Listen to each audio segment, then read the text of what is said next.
ẹ rí nǹkan tó fi máa sọ ni pé ẹnikẹ́ni tó sọ pé òun lè ka ìwé ipò òun lè kà ń pa God nínú ìwé onítàn ní mental problem serious in fact the person is insane tó sọ pé gbogbo nǹkan tọ́lọ́run ń ṣe or God or Yahweh or anything tó ń ṣe òun lè kà nínú ìwé onítàn ní serious mental issue nítorí this God tí wọ́n ń sọ yìí kò sẹ́ni tó rí rí kò sẹ́ni tó mọ̀ so àwọn òyìnbó ní láti dé láti kọ ìwé fún àwa àbí gbogbo ilé ayé ká tó mọ nǹkan tí God jẹ́ àmì irú insanity wo ni bàbá yìí ń sọ wípé ẹ worship a dead white man on the cross and you are an African.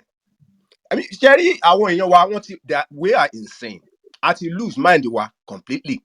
That is why ẹ máa rọ́ba aládé tó máa kúnlẹ̀ síwájú priest a fucking priest. Irú behaviour yẹn ni ẹ wo orúkọ Saheed Peters. Tí irú èèyàn báyìí báwo lẹ ṣe máa mọ̀ ipò ọmọ Yorùbá gan ni wọ́n ẹ̀dẹ̀ sọ pé Yorùbá ni yín. Ẹ̀ka history nǹkan tẹ́ ẹ̀ka historical origin of Christianity, historical origin of Islam, historical origin of Judaism. And wá síbi ẹ̀kan spew nǹkan tí ò make any sense whatsoever. Kí ni gbogbo intense of? God kò sẹ́ni tó mọ̀. It's an abstraction, it's an abstract concept. So nítorí pé àwọn some crazy white people, the Roms, wọ́n put ìwé together. Pé God kan ó create Adam and Eve nínú ọgbà kan o wọ́n lọ jẹ gbogbo rubbish story fún ọmọ kékeré lẹ́yìn ń gbà bí ẹni pé story yìí wà related to you. Oníkálukú tó wà nílé ayé yìí tí ó wà nílé ayé ló ní story tiẹ̀ ló ní the concept of God tiẹ̀. So trying to now bring this foreign alien concept kẹfẹ́ máa impose ẹ pé we have to fall under this universal delusion. To me it's stupid. Àwọn òyìnbó tó gbé kíní ẹ̀yin kọ́ lẹ kọ̀wé now ẹ̀yin kọ́ lẹ create Christianity for goodness sake. Wọ́n create ẹ̀yin kọ́ lẹ create ẹ̀yin kọ́ lẹ kọ Bible ẹ̀yin kọ́ lẹ kọ Torah ẹ̀yin kọ́ lẹ kọ Novum Testamento èyí tó ń pè ní New Testament ẹ̀yin kọ́ lẹ kọ wọ́n gbé fún yín ni. So why don't one ka yín lára bí ẹni pé ẹ̀yin lẹ kọ̀wé bí ẹni pé you were there, you were not there. Some Western scholars sọ pé Jesus kan sọ yìí gan never existed historically. Muhammad kan sọ yìí never existed historically. Why? Because it's absolutely impossible, for a daughter of man tí wọ́n pè ní Mary láti birth the son of God when God is an abstraction. It's a logical argument. Kò sí logic ní òkú tẹ́ ẹ̀ ń sọ̀rọ̀ síwájú ẹ̀ ń sọ̀rọ̀ lẹ́sẹ̀yìn àti ẹ̀mọ ọ̀rọ̀ yóò lórí kò nídìí. Back nǹkan tẹ́ ẹ̀ ń sọ with historical fact. Jesus ò sọ nǹkan anything láyé ẹ̀rí. Jesus never wrote anything in his life. The Bible don lọ compile wọ́n compile over years. History wà mọ́ ṣe invent Jesus. You have the Council of Constantinople, the Council of Nicaea, the Council of Ephesus, the Council of Chalcedon. It took a long time to invent this creature. To wọ́n pè ní Jesus the Christ. Christ kọ́ ni last name man. Christ is a title. The anointed one. Anybody ló lè jẹ́ Christ. And Isus gangan ni orúkọ ẹ̀. Isus Expector ni wọ́n ń pe orúkọ ẹ̀. So tí lọ study historical origin nǹkan tẹ̀ ń gbé ẹ̀rọ àṣẹkọ̀ kí làwọn ancestors yìí ń ṣe tó yìnbó ṣe. Ṣé àwọn ancestors yìí ló gba Australia tí wọ́n pa gbogbo àwọn native people ní Australia? Kò ṣe àwọn Christian tẹ̀ ń follow tí wọ́n gbé religion yìí wá fún yìí tí wọ́n kọ̀wé náà ń ṣe gbogbo yẹn. Wọ́n pa gbogbo millions, hundreds of millions of people ní Australia. Wọ́n wá sí North America. Wọ́n pa gbogbo indigenous people, hundreds of millions of people. Wọ́n lọ sí South America. Wọ́n pa gbogbo indigenous people. They stole 3 continents. Wọ́n dẹ̀ pa gbogbo àwọn indigenous people ńbẹ̀. Kí àwọn ṣé àwọn ancestors yìí lọ sí continent lásán yìí o. We're not talking about nation o. Continent. Mẹ́ta ni òyìnbó, this so-called Christian whatever tẹ́ ń gbé kiri. That's what they did. Ṣé àwọn ancestors yẹn wọ́n gba continent mẹ́ta. Wọ́n dẹ̀ pa gbogbo èèyàn nù bẹ̀. So kí làwọn ancestors ní ṣe tẹ́ wọ́n sọ abọ́bakú. Ṣé àwọn Romans ò ní concept abọ́bakú ni? Mọ meaning mọ rí sọ fún abọ́bakú. Àwọn ẹlẹ́yìn ìgbà tó ń gbé Christianity dé náà ni wọ́n tó stop abọ́bakú. Abọ́bakú tó ti stop. táwọn àwọn Ọ̀yọ́ kò ṣe gbólẹ̀ Yorùbá gan-an tí ń practice system yẹn àwọn Ọ̀yọ́ ti stop ẹ̀ fúnra wọn ìtorí ẹ̀ náà fi create Ọ̀yọ́ Mèsì tí Báṣọ̀run wá lágbára Báṣọ̀run wá di traditional prime minister ẹ̀ ń sọ study ìṣẹ̀ra yín mọ́fá mọ ẹ̀gbẹ́dẹ̀ yín gan dáadáa. I mean this is like ridiculous and act like infants bí ọmọdé. Àwọn òyìnbó ló gbé fún yín àwọn òyìnbó tó dẹ̀ gbé fún yín wọ́n ti tẹ́ bá lọ sí UK nísìn London gbogbo àwọn churches wọ́n ti ń sọ wọ́n di hotel wọ́n ti ń sọ wọ́n di pubs wọ́n ti ń sọ wọ́n di lounge. Ní Europe they don't go to church ní Europe mọ́ tẹ́ bá lọ Spain kó lè àwọn arúgbó kọ̀ọ̀kan lẹ́ máa rí tó lọ church lè rọmọ kékeré kí ló fẹ́ fi ṣe wọ́n ti gbẹ́ jùnù but ẹ̀yin sì jókòó síbẹ̀ ẹsẹ̀ káwọn Asians jẹ́ kí mo lẹ ti gbọ́ pé àwọn Asians jẹ́ ẹ ti gbọ́ pa Boxers Rebellion rí ní China for 3 centuries àwọn Chinese ni wọ́n fi ń patrol coast wọn láti keep àwọn Christian missionaries away from their shores. Ìgbà táwọn kọ̀ọ̀kan dẹ̀ gbà maybe 50,000 of them gbogbo wọn làwọn Boxers pa during the rebellion gbogbo àwọn Catholic Christians tí wọ́n lọ gbàbọ̀dé tó jẹ́ Chinese gangan fúnra wọn they kill them themselves and they were Chinese like them because why wọ́n ti mọ̀ pé tó máa ti gbé virus yẹn wá ó máa infiltrate ilẹ̀ wọn ni.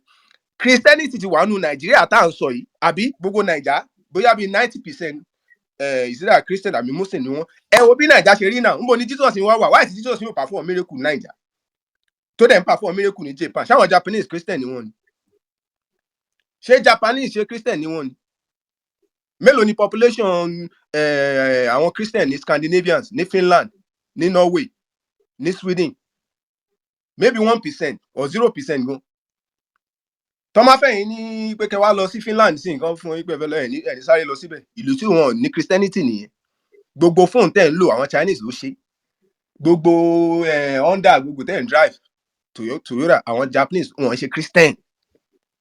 So Christianity is not fundamental even God is not fundamental bá believe nínú God látẹ̀ní lọ ẹni tí ò bá believe nínú God ó máa jọ gbé ayé bẹ́ẹ̀ yìí náà ṣe ń gbé ayé ni that's why nǹkan náà sọ pé nǹkan wà fundamental nìyẹn. Afẹ́fẹ́ oxygen time breathing is fundamental because tẹ́ bá breathe in for 5 to 10 minutes ẹ máa kú dànù ni including me but tí màá believe nínú Jesus as the life still goes on tí màá believe nínú God my life still goes on that means that God is not fundamental to my livelihood. I mean, this thing is simple. You just regurgitating literature. That Bible is not fundamental. Àwọn èèyàn kọ́ wà tẹ́ pé ní gbogbo ilé ayé wọn ò gbọ́n pa Christ wọn ò gbọ́n pa Jesus wọn ò gbọ́n pa Bible gan rí wọ́n dẹ̀ live fulfilling life. Ẹ̀yin wọn sọ pé ìyẹn wà fundamental. How is it fundamental to us? Ẹ kàn ń sọ ni you just saying it. In reality it's not fundamental. Mi ò mọ̀ bóyá understand lọ́dún mo sọ pé ìyẹn wà fundamental. Tẹ́ ẹ bá jẹun tẹ́ ẹ bá momi for a long time you will die. Why? Because water is fundamental to life. Food is fundamental to life. Oxygen is fundamental to life. God is not fundamental to life. Ẹ lè máa pariwo God láti ní dọ̀là lọ bó ṣe ń ṣe ní gbogbo Nàìjíríà gbogbo Nàìjíríà church wà mẹ́ redeem gbogbo mosque wà every corner. Kí wá ló the difference ló make kò ṣe pé ó ń regress into barbarism ní Naija poverty corruption crime gbogbo ẹ̀ ló wà mẹ́. Why tí Christ yìnyẹn ò ti wá ẹ̀pọ̀ wọn ní Nàìjíríà why tí Allah ò ẹ̀pọ̀ wọn ní Nàìjíríà tó yẹ pé àwọn èèyàn tí ò believe nínú Allah tí wọ́n believe nínú Christ tí wọ́n believe in anything wọ́n dem progress because ó yẹ kí ẹ ti show yín pé it's not fundamental to you nǹkan tó wà fundamental to you your own language tó bá wà nílẹ̀ èdè ẹ àṣà ẹ spiritual system ẹ philosophy ẹ ló wà fundamental to you àtàwọn nǹkan tó wà ní nature bẹ́ẹ̀ ẹ study yẹn ẹ lọ ń sọ pa ẹ lọ ń quote àwọn literature that's fictitious fiction myth lẹ́ ń quote fún wa kí ni mo ní í ṣe pẹ̀lú Yahweh kí ni mo ní í ṣe pẹ̀lú Jesus kí ni mo ní í ṣe pẹ̀lú àwọn Abraham it's a fictitious àwọn Jew ti kọ́ ń pa ẹ̀ àwọn tó rà nìyẹn tó ń pè ní Old Testament wọ́n ní Abraham o Moses o gbogbo wọn never existed historically so ẹ má máa ṣẹ́rí ẹ má máa behave infant ni ọmọ kékeré bí wọ́n ṣe bí tó ń ṣe bẹ́ẹ̀ tí wọ́n ṣe ń kọ́ ní nǹkan that's infant ilé ayé ìta wà yìí I'm telling you kò sí reality ta wà nù ẹ̀ kò sẹ́ tó understand it And you will understand. Èmi no understand. Science will understand it. Only a slice of it. The science understand. Ìyẹn la dẹ̀ fi ń ṣe cell phone. Ṣé Jesus ló fún yín ní cell phone tẹ́ ń lò? Ṣé Christ ló fún yín? Ṣé platform bíi Clubhouse Christ ló dá sílẹ̀? So àwọn èèyàn lo brain wọn ni. And èèyàn our computationally bounded, meaning that cognitive power wa kò lè compute nǹkan tó lọ́n jẹ́. It's impossible. Nǹkan tó dominate all the universe, the most high, the universal, force. Kẹ́yìn wá sọ pé limited brain yín àwọn òyìnbó kan lọ kọ̀wé. Nínú ẹ tó bá sọ fún yín again, mò ń sọ again. Ipò òun lè kàn pa the almighty force or God, whatever, nínú ìwé is insane.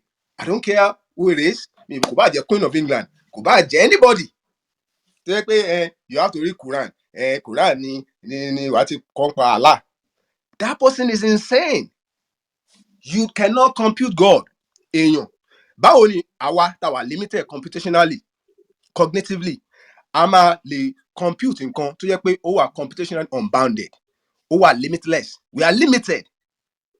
Cognitively, we are limited. Àwọn sọ pé a lè ka nǹkan tó wà unlimited, cognitively, computationally, nínú ìwé.